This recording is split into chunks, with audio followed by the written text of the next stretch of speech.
Let me ask you something, and I want you to answer honestly, not to me, but to yourself. How much of your life has been shaped by the silent, gnawing desire to be loved? Think about it.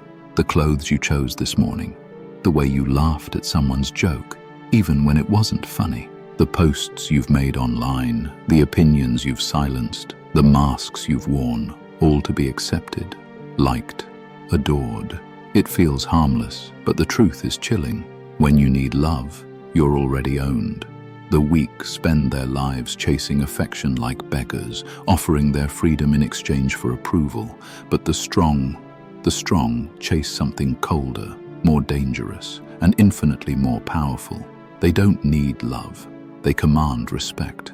And that difference is the line between those who are forgotten and those who shape the world. From the moment we are children, we are trained to seek love like oxygen. A smile from our parents means safety. A frown means danger. Approval becomes the currency of survival. And so we grow up conditioned to believe, if they love me, I am safe. If they don't, I am nothing. This is why most people spend their entire lives performing for invisible audiences. Bosses, lovers, friends, strangers online. You may think you're living freely, but in truth, every move is part of a desperate bargain. See me, like me, choose me. That is not freedom. That is slavery, dressed up as romance, as friendship, as belonging. The weak are addicted to validation because they've never felt what it's like to stand alone, unchosen, unapproved, and still survive. Think about it. When you chase love, what you're really doing is negotiating your worth. You bend your boundaries, silence your truth, even reshape your identity, all to fit the mold of what others find lovable. And every time you do, you shrink. You become smaller, safer, less threatening, because that's what makes you acceptable. This is the cruel paradox. Love often demands that you betray yourself just enough to remain wanted, and so the weak live like actors on a stage, constantly checking if the audience is still clapping. The applause feels good, yes, but at what cost? The cost is power, because the one who chases love will always be controlled by the one who withholds it. This is why rejection cuts deeper than almost anything else in life. Failing at a task stings, but being unloved feels fatal. It's not just disappointment, it's identity death. When someone rejects you, the weak collapse into desperation, begging, over-explaining, proving their worth. But here is the secret the strong understand. Rejection is not a punishment. Rejection is freedom. It reveals the chains you didn't know you were wearing. The strong don't beg for lost love, they detach. They use rejection as a mirror, a chance to cut out the need that made them weak in the first place. While the weak cry out, "Why don't they want me?" The strong whisper, "Why did I ever need them?" Power is often misunderstood. People imagine domination, money, armies, control. But real power is quieter. It's not about controlling others first. It's about controlling yourself. Power is the ability to walk away without begging, to say no without fear, to stand alone without collapsing. Love is something given, often taken away just as easily. Power, however, is seized. And once you taste it, you realize it's more intoxicating than affection could ever be. The strong know this. Love fades, but power endures. It commands not just attention, but respect. And respect is far harder to take from you than love. Have you ever noticed that the people we secretly admire most are not the ones who desperately seek to be liked, but the ones who don't seem to care? The man who walks into a room and doesn't adjust himself to fit in, but forces the room to adjust to him. The woman who says less, but commands silence when she speaks. Power is magnetic because it flips the dynamic. Instead of chasing, others come to you. Instead of proving, others seek your approval. And here's the paradox. When you no longer need love, people are drawn to you more fiercely, because nothing is more seductive than a person who doesn't need you. The weak overshare. They spill secrets, reveal insecurities, and fill silence with nervous chatter, all in the hope of being accepted. But the strong use silence like a weapon. They know that words can reveal weakness, but silence creates mystery. Detachment makes others lean in. When you do not need to explain yourself, when you do not react to every insult or every compliment, you become untouchable. Silence is terrifying because it denies others the control they seek through your reactions. The strong understand. In a world addicted to noise, silence is the loudest form of power. Think carefully about this. Who in your life trains you how to treat them? The answer is everyone. The weak fear setting boundaries because boundaries risk losing love. They tolerate disrespect, endure manipulation, all because they're terrified of being abandoned. But the strong set boundaries ruthlessly. They are not afraid to say, "This is as far as you go." And in doing so, they train the world to respect them. Boundaries are not walls, they are weapons. Every time you draw a line, you reclaim a piece of yourself. And those who chase power know it's better to lose false love than to lose self-respect. There comes a moment, if you are lucky, when you realize how much of your identity has been built on begging for love. That realization is brutal. It feels like standing in front of a mirror and seeing a stranger staring back. All those compromises, all those masks, all those times you shrank yourself just to be accepted. This is the death of the false self, the part of you that believed you were only worthy if you were wanted. Most people run from this death. They cling harder to love, terrified of loneliness. But the strong, they let it burn. They let the illusion die, because only when the false self collapses can the real self emerge. And that emergence feels cold. Yes, but it is freedom. But let me warn you, power is not pure. Just as love enslaves, power can corrupt. When someone seeks power only to dominate, to feed their insecurity, they become tyrants. But the strong who chase power with wisdom understand this. Real power is responsibility. It is the discipline to control yourself before you try to control others. It is restraint when you could destroy, silence when you could humiliate. The weak believe power is cruelty, but cruelty is only the mask of those still ruled by fear. True power is calm, controlled, and terrifying precisely because it does not need to prove itself. Think of the people who radiate an aura you can't quite explain. They don't speak the loudest. They don't beg for attention. But when they enter the room, the air shifts. That is not love. That is power.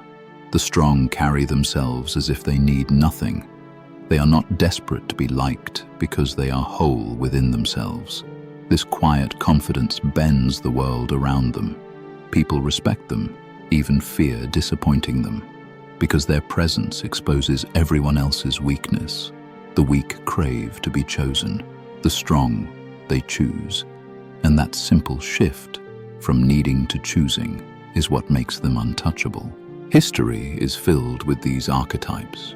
The king who does not beg for loyalty but commands it through presence. The samurai who embraces death so completely that no one can threaten him. The stoic philosopher who endures suffering without losing his dignity. Even Machiavelli's prince feared more than loved, because fear lasts longer. These archetypes share a common thread: detachment. They have mastered the art of standing alone, of needing nothing, of refusing to be controlled by the promise of love. That's why they hold power, and why we still remember them centuries later. Weak men chase affection and vanish into history. Strong men chase power and become history. Imagine a man who cannot be manipulated by promises of love. Imagine a man who does not flinch at rejection, who does not beg for affection, who does not crumble when abandoned. This man is dangerous, not because he is cruel, but because he is free. You cannot control someone who needs nothing from you.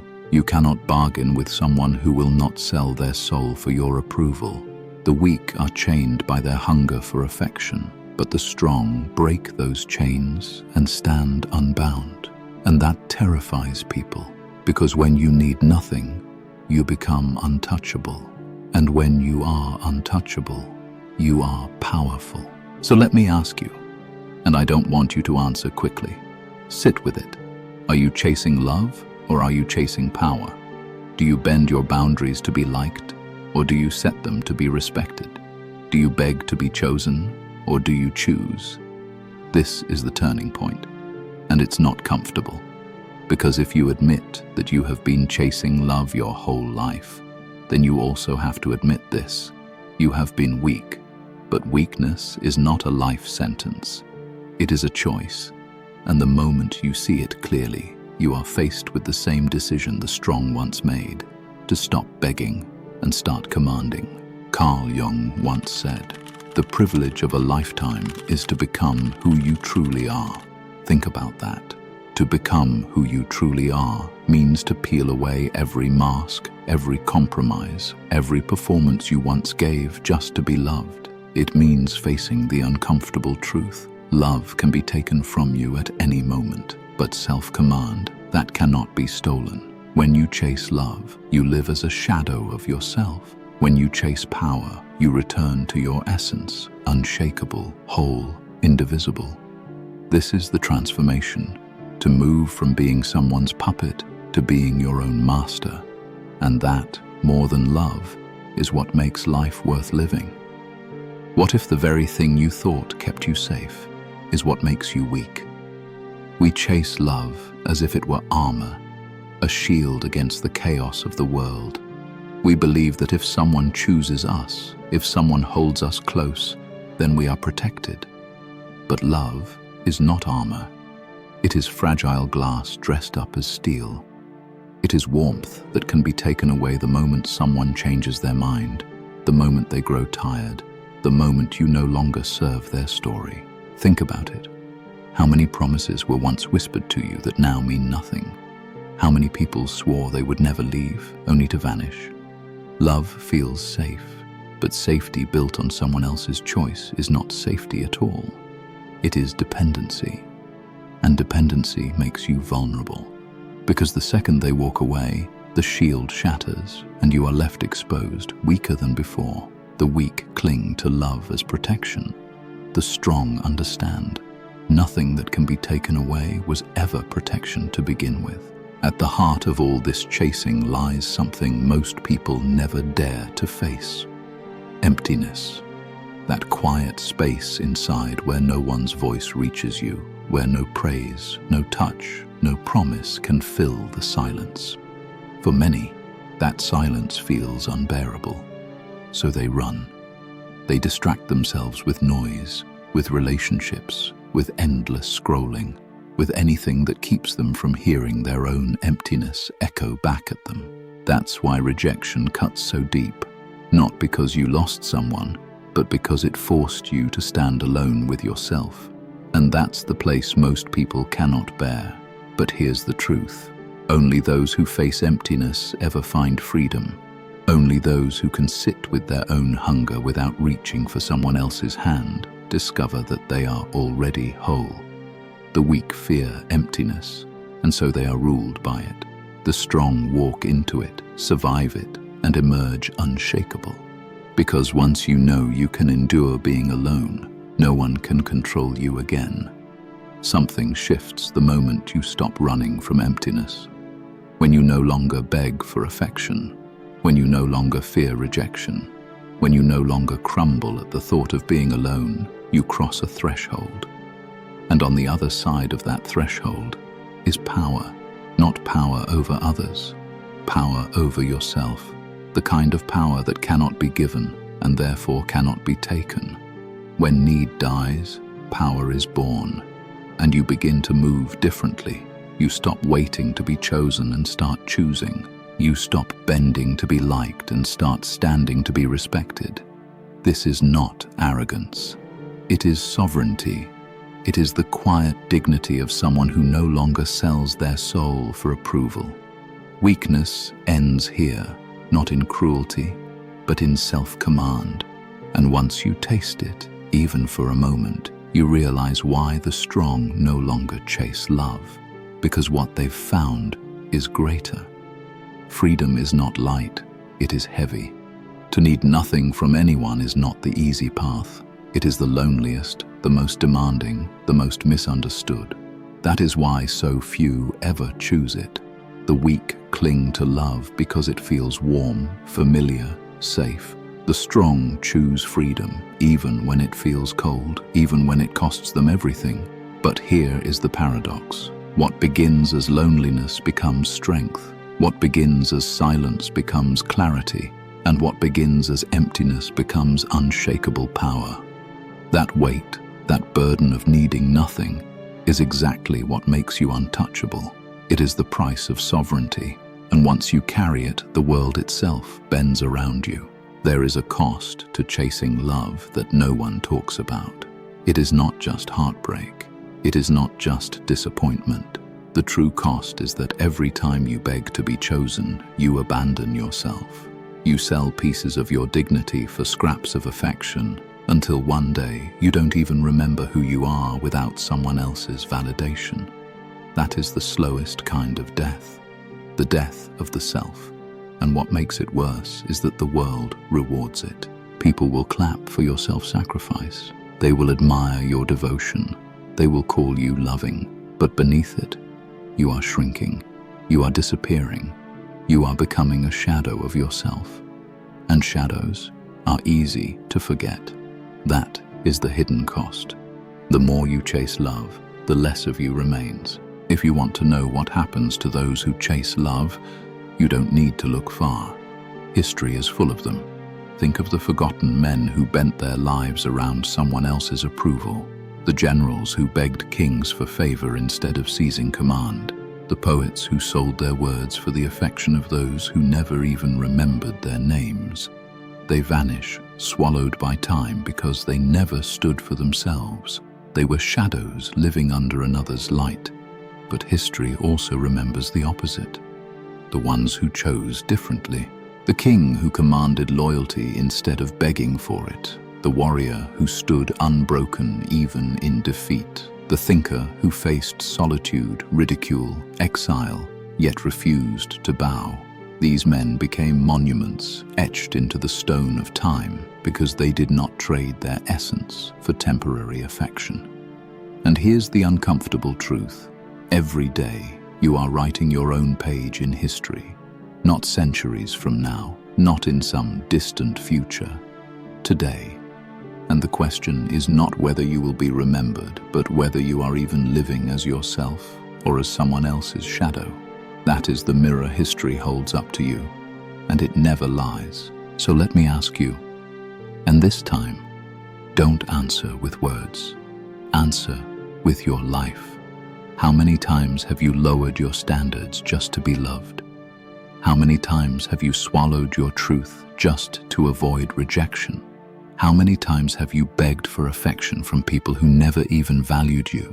And when you look back on those moments, did they make you stronger or smaller? Did they make you whole? Or did they hollow you out? Be honest. Not with me, with yourself. Because this is the part no one escapes. You already know the answer. And if you keep living this way, you also know where it leads. Weakness never rewards you. It only drains you.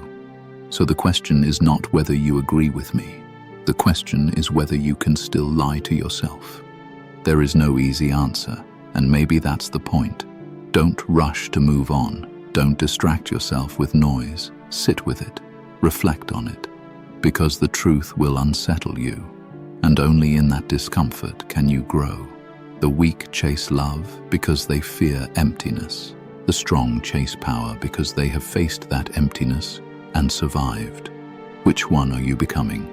If you felt the weight of these words, give this video a like, not as flattery, but as a signal that you refuse to keep living as a shadow. Subscribe, because this is only the beginning of what you already know you've been searching for. And when this ends, don't scroll away. The next video will cut even deeper.